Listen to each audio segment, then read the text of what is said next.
888, l'humour noir et les pouvoirs surnaturels du Christ, de Pierre Jovanovic. Cet ouvrage se concentre sur deux axes, le premier sur l'Église de Rome, sa naissance et sa chute, et le second concerne le corps du Christ, à savoir l'hostie que l'on reçoit sur la langue lors de la Sainte Messe. Ce livre fait directement suite à ces deux autres ouvrages de l'auteur, ici. Cet ensemble relate avec clarté les nombreux miracles qui tapissent la vie de l'Église catholique. Ces trois ouvrages lèvent le voile sur des faits miraculeux qui, à vrai dire, sont de nature à repositionner moralement n'importe quel individu ayant de l'humilité et de la curiosité intellectuelle. Et il faut dire que si des miracles équivalents s'établissaient dans l'islam, aucun être au monde les ignorerait. Malheureusement, les catholiques sont pusillanimes et complexés à ce propos. L'anthropologue et historien Emmanuel Todd, ici, accole au terme de catholicisme l'appellation zombie. En effet, en France en particulier, la laïcité a comme paralysé de l'intérieur les catholiques. Ils sont comme tenus en laisse. C'est si vrai qu'en 2022, au second tour de l'élection présidentielle, 61% des catholiques ont voté Emmanuel Macron. Et ce même Emmanuel Macron, en 2024, a fait inscrire dans la Constitution le droit à l'avortement. Et il entend, au moment où j'écris ces mots, faire adopter cette même année son projet de loi sur l'euthanasie. Attardons-nous donc sur cette Église catholique qui a son siège à Rome. Pierre Jovanovic explicite la naissance de cette Église en se référant à la tradition juive. En effet, lors des enterrements, les personnes de confession juive posent des pierres sur les tombes qu'ils visitent, ici. C'est une marque de passage et en même temps le signe de l'éternité. La pierre, pour les Juifs, est la représentation physique de la vie éternelle. Cette pierre, on la retrouve dans ce fameux épisode où le Christ attribue à Simon le pécheur le nom de Pierre. Et c'est sur cette pierre, dit-il, qu'il construira son église. La suite, on la connaît plus ou moins. Pierre est crucifié à Rome en 64 ou 67 sous le règne de Néron. Page 21. Pierre, qui s'appelait Simon, est donc mort à Rome. 1600 ans plus tard, la basilique Saint-Pierre de Rome est élevée de terre, ici. Et c'est en 1950, sous le pontificat de Pie XI, qu'une équipe d'archéologues met au jour la tombe de Pierre. Page 30, page 31. On y découvre également une nécropole du 1er siècle, c'est-à-dire un vaste cimetière. Cette découverte initiée par Pie XI et poursuivie par Pie XII donnera tort à Luther qui, dans son livre Contre la papauté romaine, invention du diable, ici, avait contesté la présence du corps de Pierre à Rome. Les paroles prophétiques du Christ se sont accomplies. L'église de Rome est bien sortie de terre là où Simon-Pierre fut enterré. L'un des plus beaux monuments spirituels du monde, pour ne pas dire le plus beau, a été construit précisément là où Pierre a été enterré. L'église de Rome, c'est-à-dire le catholicisme, compte à ce jour dans le monde plus d'1,3 milliard de fidèles. Si le Christ, comme on vient de le voir, a cette capacité redoutable de prédire l'avenir, de nos jours, il existe des individus qui possèdent, en moindre mesure, des capacités extrasensorielles qui leur permettent de voir des choses cachées ou de percevoir des événements à venir.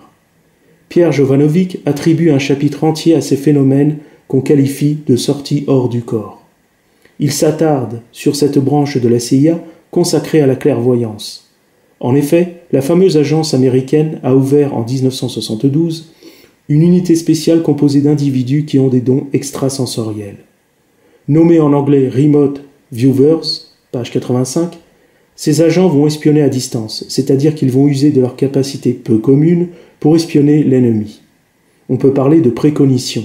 C'est une forme extrasensorielle qui permet la prévision d'événements futurs non déductibles de la connaissance du présent. En 1994, le Wall Street Journal consacre sa une à Robert Monroe, ici. Celui-ci est le chef de file de cette équipe très spéciale. Robert Monroe est un ingénieur radio et le premier théoricien de ce que l'on nomme les sorties hors du corps. Il a mis au point une technique à partir d'ondes différentielles envoyées dans les oreilles pour permettre une décontraction immédiate, préalable à la sortie hors du corps. Page 87. Joseph McMonigle, ici, est l'un de ces agents recrutés par la CIA. En 1979, à la suite d'un repérage satellite d'un site russe de construction de supposés sous-marins, l'agence lui demande de se transporter mentalement à l'intérieur de ce site pour y voir ce qui s'y passait. Page 90. Joseph McMonigle réussit à s'y rendre en esprit sans sortir de son bureau situé dans l'unité de Fort Meade dans le Maryland aux États-Unis. Il y décrivit, à l'aide d'un schéma, ici, un sous-marin géant avec plus de 20 tubes de lancement. Dans un premier temps, le commandement américain réfuta cette information, déclarant que les Russes n'avaient pas la technologie nécessaire pour construire ce genre de sous-marin.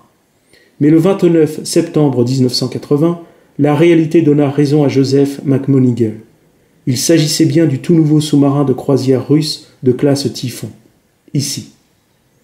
Véritable géant des mers mesurant 175 mètres de longueur et pouvant anéantir, depuis les profondeurs, n'importe quelle ville américaine avec ses 20 missiles nucléaires. Cette information donnée par Joseph McMonigle bouleversa le renseignement américain.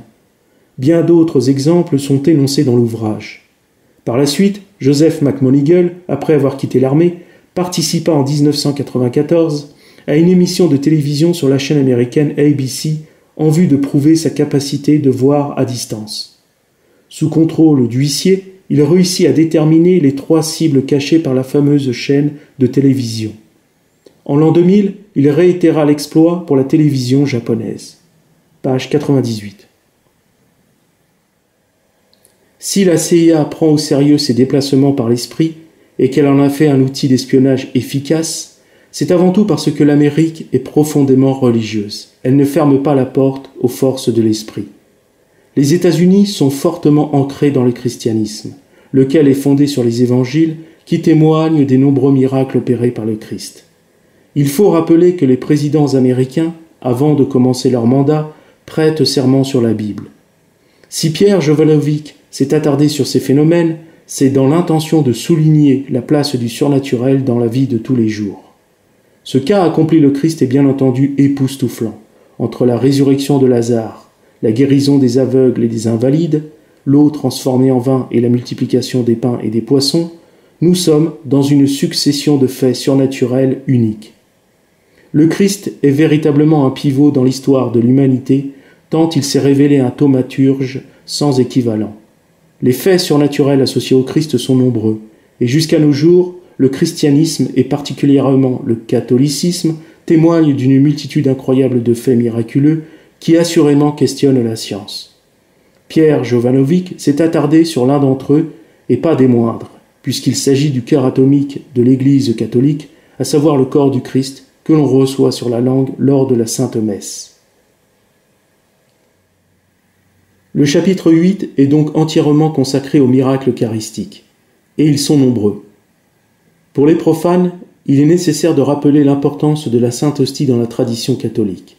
En effet, l'hostie, qui n'est que farine et eau, une fois consacrée, revêt la nature même du Christ. On nomme cela la transsubstantiation. L'hostie, sans changer d'aspect par l'opération du Saint-Esprit, se change en corps et sang du Christ. Il nous faut donc des preuves que ces hosties consacrées sont bien le corps et le sang du Christ.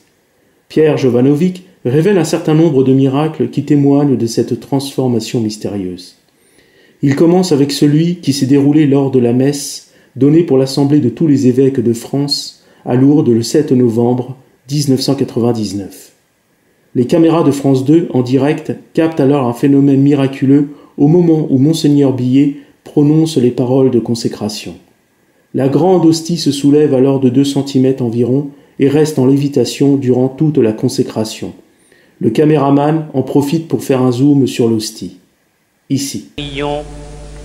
Sanctifie ces offrandes en répandant sur elles ton esprit, qu'elles deviennent pour nous le corps et le sang de Jésus, le Christ, notre Seigneur. Et malgré ce miracle opéré sous le regard des évêques et du cardinal Lustiger, aucun d'entre eux n'a estimé la nécessité d'en parler. S'ils avaient communiqué sur cette affaire auprès des médias, ils auraient convenablement joué leur rôle de propagateurs de la foi. Ce lourd silence en dit long sur l'état du clergé dans l'Église catholique. Cette lévitation de l'hostie devant 200 000 spectateurs rivés à leurs écrans a certainement été un test grandeur nature donné par le Christ à l'Église de France. Et celle-ci n'a pas répondu favorablement. Hasard ou providence, quelques semaines plus tard, le 27 et 28 décembre 1999, 2 tempêtes frappèrent la France. Ces 2 tempêtes constituent encore à ce jour la catastrophe naturelle la plus coûteuse dans l'Hexagone et la plus lourde en pertes humaines, avec 92 victimes. Au plus fort de la crise, plus de 3 millions de foyers étaient privés d'électricité. Le 26 août 1996, dans une église de Buenos Aires, le père Alejandro Pezet découvre que l'hostie qu'il avait déposée dans un verre d'eau est devenue une substance rouge visqueuse. Lorsqu'une hostie consacrée tombe malencontreusement sur le sol, le prêtre doit la déposer dans un verre d'eau pour la dissoudre. Le père Alejandro Pezet informa naturellement son autorité, à savoir le cardinal Bergoglio, le futur pape François. Mais l'affaire en restera là.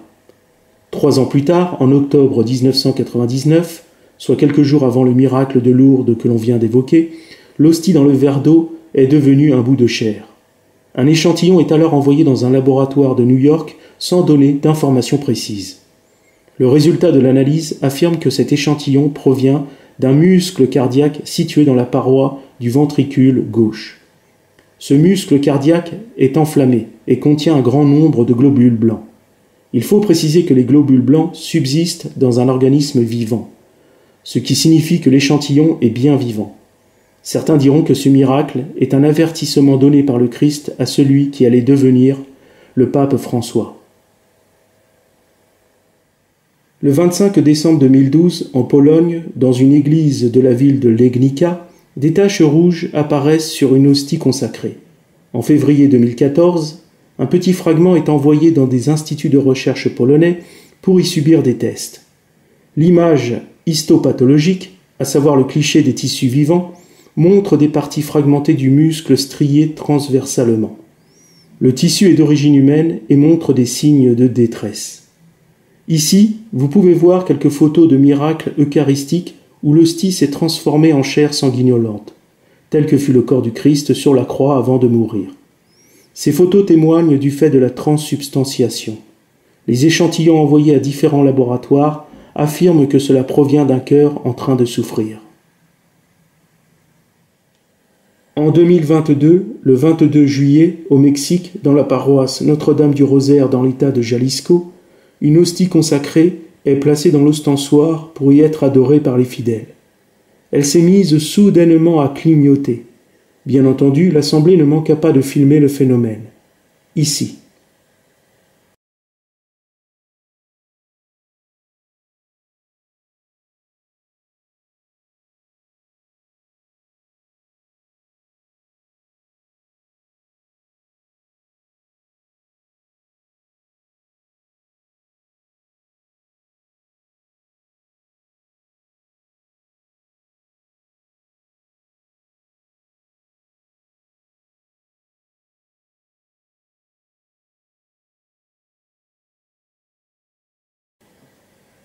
On peut constater que l'hostie s'est transformée en une eau lumineuse dont le niveau variait constamment.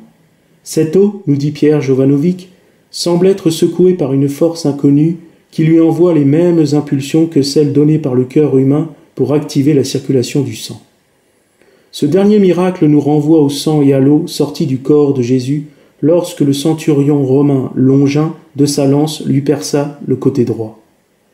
Avec tous ces miracles eucharistiques, on ne peut pas dire que l'hostie est simplement de la farine et de l'eau. Les 4 miracles que nous avons évoqués constituent un bon échantillon de telles manifestations. Le Vatican a officiellement reconnu 132 miracles eucharistiques sur les 1000 dernières années. De tels phénomènes ne peuvent que questionner, ils ne peuvent laisser indifférents. Balayer de tels miracles, les ignorer et ne pas chercher à les comprendre, c'est véritablement le fait non pas de la raison, mais d'un a priori tenace. L'hostie, comme nous venons de le voir, s'est transformée en eau sous les yeux des fidèles. Après la pierre, l'eau constitue un élément significatif dans la vie du Christ. En effet, on peut relever 4 faits qui témoignent de l'importance de l'eau dans son ministère. Tout d'abord, nous avons son baptême par Jean le Baptiste dans les eaux du Jourdain. Ensuite, les noces de Cana où Marie obtient de son fils qu'il transforme l'eau en vin. À ces deux épisodes, il faut ajouter celui où Jésus, dans le bateau de Simon-Pierre, apaise la tempête. Et enfin l'épisode, au puits de Jacob, où le Christ demande de l'eau à la Samaritaine. Page 134. Ce passage est crucial. Jésus distingue l'eau qui étanche la soif du corps de l'eau vive qui étanche la soif de l'âme. Ici. Mais celui qui boira l'eau que moi je lui donnerai, celui-là n'aura plus jamais soif, car cette eau sera en lui une source d'eau qui jaillira jusque dans la vie éternelle. Il n'est donc pas étonnant que 18 siècles plus tard, la très sainte Vierge Marie apparaît dans plusieurs endroits du monde, tout en faisant jaillir des sources d'eau miraculeuses. À la Salette en 1846, à Lourdes en 1858 et à Fatima en 1914. Page 128. Cette eau miraculeuse a instantanément guéri des personnes atteintes de maladies incurables. Page 153. Nous ne nous attarderons pas sur ces cas de guérison. Le lecteur athée, un peu curieux, devra consulter les nombreux ouvrages sur la question. Il comprendra que la méthodologie vaticane est sérieuse et très rigoureuse concernant la reconnaissance d'une guérison dite miraculeuse. Si la Vierge Marie prend la peine de descendre sur terre, elle le fait en opérant à la manière de son Fils lorsqu'il était parmi les hommes. C'est le temps eschatologique de la Vierge, c'est un temps d'évangélisation et de guérison. Les larmes qui coulent sur des statues la représentant, comme à Akita au Japon et à Syracuse en Sicile, ici, témoignent d'une sorte de passion de Marie. Les apparitions de Medjugorje, en Bosnie-Herzégovine, prouvent que la Vierge a un grand amour pour l'humanité. Mais c'est aux noces de Cana que tout a commencé. En effet, le rôle joué par Marie est significatif. C'est par elle que le Christ opère devant tous, qu'il change l'eau en vin. Les noces de Cana préfigurent donc le rôle de la Vierge en tant que grande intermédiaire et surtout co-rédemptrice de l'humanité, puisqu'elle obtient de son Fils, donc de Dieu, des bienfaits pour les hommes qui le lui demandent. Pour les catholiques et les orthodoxes, la Vierge compte pour beaucoup. C'est un chemin express vers Dieu. Dans la tradition catholique, la très sainte Vierge Marie est titulaire de 147 prières d'indulgence. Jésus en ayant 126, Dieu 64 et Joseph 21. Page 158. Pour le lecteur soucieux d'en savoir plus sur le rôle joué par celle que l'on nomme la Mère de Dieu, la lecture de cet ouvrage de Léon Bloy, ici, servira de tremplin théologique. Malheureusement, le Vatican se détourne de tous ces miracles. L'hypercommunicabilité du ciel ne l'intéresse pas. Pierre Jovanovic compare même la hiérarchie du Vatican à une cage aux folles, page 240. Pour l'auteur, une grande partie des prêtres ne croient plus vraiment en Dieu. L'Église catholique est donc malade de son clergé. Celui-ci ne témoigne plus correctement du message du Christ. Il semble comme paralysé de l'intérieur. Les nombreux scandales de pédophilie qui ont éclaboussé l'Église ont même ruiné quelques diocèses à cause des compensations financières versées aux victimes. Page 234. Les scandales ne s'arrêtent pas là. Pierre Jovanovic, en s'appuyant sur l'ouvrage du sociologue et écrivain français Frédéric Martel, ici, affirme que 70% à 80% des membres de l'Église sont homosexuels. Le prêtre catholique Peter Kennedy, au bout de 45 années de prêtrise, a même affirmé n'avoir jamais cru en Jésus et qu'il est devenu prêtre à cause du nombre d'homosexuels présents dans l'Église. Page 260. Cette descente aux enfers de l'Église catholique annonce une période calamiteuse pour le monde. En effet, à ce niveau de désengagement moral, l'Église n'est presque plus en mesure d'assurer sa mission de sauver les âmes. C'était, souvenez-vous, le rôle qui lui avait été attribué par le Christ lorsqu'il donna à Simon le nom de Pierre. Cet état dans lequel se retrouve l'Église a été prophétisé lors d'une expérience surnaturelle du pape Léon XIII. Ici. Le 13 octobre 1884, ce dernier terminait la célébration de la messe dans la chapelle vaticane, entouré de quelques cardinaux et membres du Vatican. Il s'arrêta soudainement au pied de l'autel et se tint là environ 10 minutes, comme en extase, le visage blanc de lumière. Puis, allant immédiatement de la chapelle à son bureau, il composa la prière à Saint-Michel, avec instruction qu'elle soit récitée partout après chaque messe basse. Lorsqu'on lui demanda ce qui était arrivé, il expliqua qu'au moment où il s'apprêtait à quitter le pied de l'autel, il entendit soudainement deux voix, l'une douce et bonne, l'autre gutturale et dure. Il semblait qu'elle venait d'à côté du tabernacle. Dans ce dialogue, Satan dit avec fierté pouvoir détruire l'Église, mais pour cela, il demandait plus de temps et plus de puissance. Notre Seigneur accepta sa requête et lui demanda de combien de temps et de combien de puissance il avait besoin. Satan répondit qu'il avait besoin d'une centaine d'années et d'un plus grand pouvoir sur ceux qui avaient été mis à son service. Notre Seigneur accorda à Satan le temps et l'énergie demandés, en lui donnant toute liberté d'en disposer comme il le voulait. Puis, Léon XIII eut une vision terrible. « J'ai vu la terre enveloppée dans les ténèbres et l'abîme. J'ai vu des légions de démons qui étaient dispersés à travers le monde pour détruire les œuvres de l'Église. Puis est apparu Saint Michel Archange, qui chassa les mauvais esprits dans l'abîme. » Il est intéressant de souligner que cette expérience surnaturelle du pape Léon XIII a eu lieu un 13 octobre 1884, soit exactement 33 ans avant la dernière apparition de la Vierge à Fatima, au Portugal, le 13 octobre 1917. Apparitions qui ont révélé 3 secrets. Le dernier correspond à une vision apocalyptique. De plus, ces 33 ans correspondent précisément à l'âge où le Christ est mort en croix avant de ressusciter.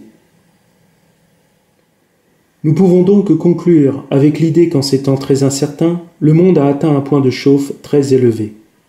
2000 ans après la venue du Christ, l'humanité semble avoir oublié son message. L'athéisme fait des ravages et l'islam tente d'imposer son Dieu. Pierre Jovanovic réussit donc là où beaucoup d'écrivains chrétiens échouent. Il a l'art de relater avec une certaine ingénuité les miracles qui opèrent dans le catholicisme et qui, assurément, font de cette religion une religion qui a des preuves bouleversantes de l'existence de Dieu. Le lecteur appréciera la simplicité de ses explications et savourera son esprit de synthèse, ses déductions et ses associations d'idées, bien que certaines sont vraiment tirées par les cheveux, notamment celles concernant Judas. À dire vrai, il est regrettable que la hiérarchie vaticane occulte bien trop souvent ces faits miraculeux. Quant au monde laïque et athée, bien trop choyé par son matérialisme triomphant, ne daigne même pas chercher à comprendre. C'est là qu'on voit toute l'hypocrisie intellectuelle du monde moderne. Il a sous les yeux tout un tas de miracles que la science peine à expliquer, et pourtant, avec un orgueil purement kantien, il s'en détourne pour ne pas avoir à reconnaître l'évidence. Pour compléter cette lecture, je conseille au lecteur endurant cet autre ouvrage, ici, qui s'attarde sur les faits scientifiques qui mènent à l'existence de Dieu. Pour clore définitivement cette fiche de lecture, et en guise de bonus, je vais vous parler du cas de Carlo Acutis, ici. Cet adolescent italien est né à Londres en 1991 et est décédé en 2006 à la suite d'une leucémie foudroyante. Durant sa courte vie, il s'était offert à Dieu. Sur le site officiel de l'association Carlo Acutis, on peut lire, ici. Être toujours uni à Jésus, tel est le but de ma vie. Par ces quelques paroles, Carlo Acutis trace les grandes lignes de sa brève existence. Vivre avec Jésus, pour Jésus, en Jésus. Sur le site de l'association, on peut découvrir l'exposition internationale sur les miracles eucharistiques, conçue et réalisée par Carlo Acutis lui-même. J'en profite pour exprimer mon étonnement du fait que Pierre Jovanovic, qui a consacré un chapitre entier sur ces miracles, n'ait pas mentionné le travail de Carlo Acutis sur le sujet, ni développé le cas exceptionnel qu'il représente. En 2020, il est béatifié à Assise. Son corps est transporté au sanctuaire du dépouillement d'Assise pour y être exposé aux fidèles. En 2018 a lieu la reconnaissance canonique de son corps. Son corps est resté intact. Ce fait miraculeux, c'est-à-dire la conservation absolument parfaite de son enveloppe charnelle, témoigne incontestablement de sa sainteté. L'incorruptibilité du corps après la mort est un état non explicable par la science. C'est l'état de sainteté du défunt qui pousse l'intervention divine à empêcher le processus naturel de décomposition. On parle alors de corps incorruptible ou incorrompu. L'auteur catholique Johann Carol Cruz à la suite du recensement du père Thurston, a relevé 102 cas de saints ou bienheureux catholiques et orthodoxes dont le corps est resté intact. Quant au corps de Carlo Acutis, celui-ci est resté 18 ans après sa mort dans un état de conservation parfait, ici.